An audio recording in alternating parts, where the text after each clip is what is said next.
Hi friends! Thanks for tuning in.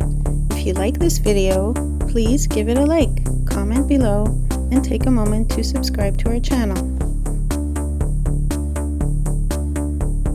Welcome to Nashville, Tennessee. We are driving along Broadway, one of the city's most famous and historic streets. Broadway runs through the heart of the downtown district and has long been the center of commerce, entertainment, and music. In the early 1800s, this area developed as part of the city's commercial hub, with shops, warehouses, and businesses serving river traffic along the Cumberland River. Many of the historic buildings along Broadway date back to the late 1800s and early 1900s, reflecting Victorian and early 20th century architectural styles.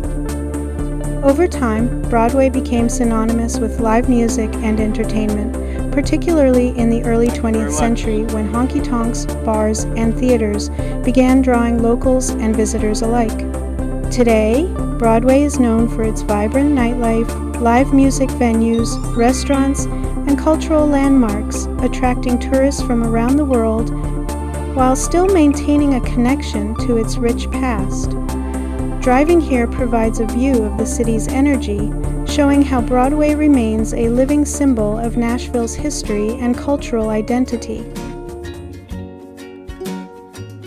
Nashville itself was founded in 1779 along the banks of the Cumberland River. Named after Revolutionary War General Francis Nash, the settlement quickly grew because of its strategic river location and fertile surrounding land. By the early 1800s, Nashville had become an important center for commerce, education, and government in the region. In the 20th century, Nashville gained worldwide recognition as the center of country music, especially after the launch of the Grand Ole Opry in 1925. Radio broadcasts carried Nashville's music across the nation, helping shape American popular culture. Over the decades, the city expanded beyond music into healthcare, education, technology, and tourism, becoming one of the fastest-growing metropolitan areas in the United States. Today, Nashville is known for its vibrant downtown, historic neighborhoods, and creative energy.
Thanks for watching!